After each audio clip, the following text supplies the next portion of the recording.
y redención, de Baldomero Lillo.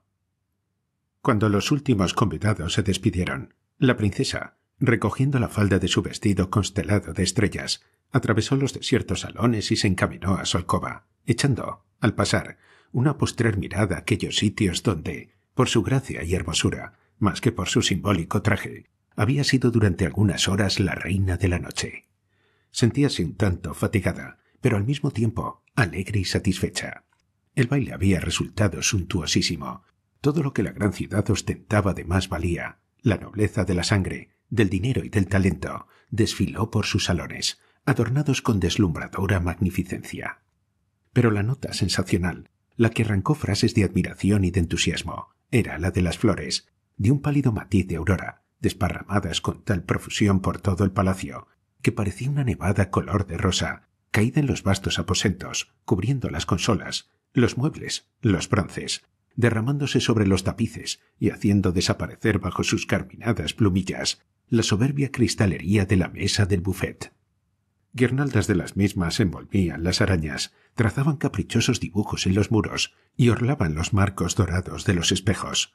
El efecto producido por aquella avalancha de flores rosadas era sencillamente maravilloso, y los asistentes al baile no se cansaban de elogiar aquella fantástica ornamentación, cuya idea genial llenaba de orgullo a la hermosa dama, que a solas con sus doncellas, que preparaban su tocado nocturno, se complacía en evocar los detalles de la magnífica fiesta. Sí, aquel pensamiento originalísimo había sido de ella, únicamente de ella, y no podía menos de sonreír al recordar la cara de sorpresa del viejo administrador, cuando le dio la orden de despojar de sus flores a todos los duraznos en floración que existiesen en sus fincas. Segura estaba de que el rústico servidor cumpliera el mandato a regañadientes, pero había obedecido, y el éxito superaba sus esperanzas.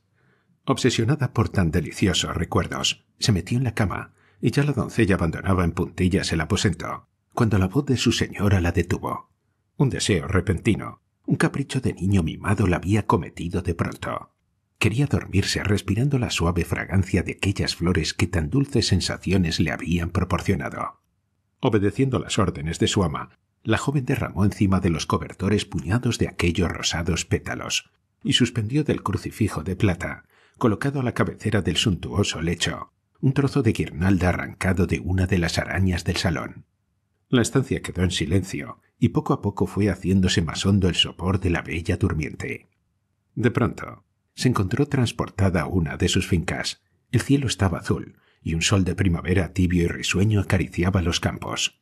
Caminaba por en medio de un bosque de duraznos en flor, envuelta en una atmósfera de fluvios y aromas embriagadores cuando, de súbito, un soplo que parecía brotar de sus labios, tenue al principio, impetuoso después, arrebató las flores y las dispersó a los cuatro vientos.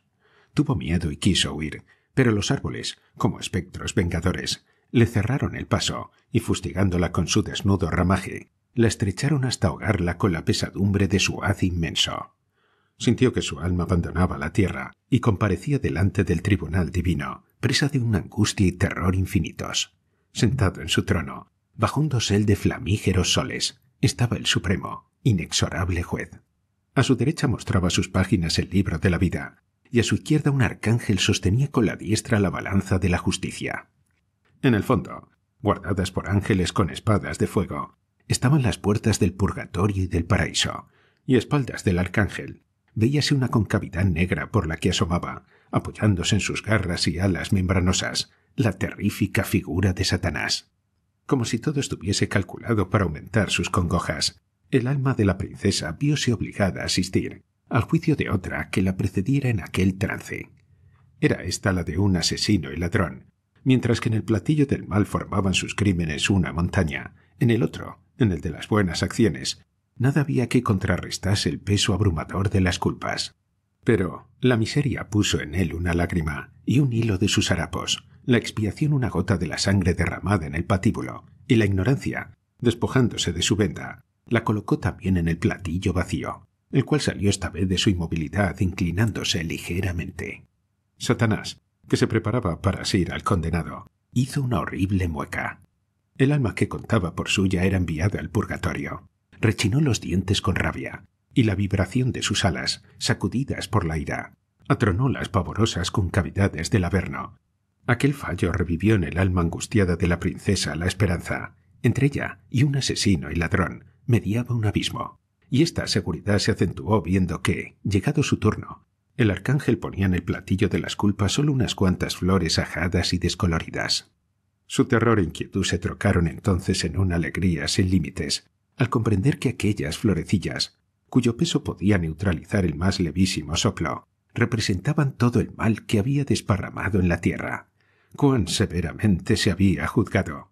Pero, y ahora estaba cierta, su alma era de las elegidas e iría recta al paraíso, y confortada con la visión de la eterna bienaventuranza, evocó la legión innumerable de sus buenas obras. Estas eran tantas, que casi deploró que su culpa fuese tan pequeña, pues bastaría la más insignificante de sus nobles acciones para inclinar la balanza en su favor. Y ella quería ostentarlas allí todas, para que el divino juez le asignase el máximum del premio a que era merecedora.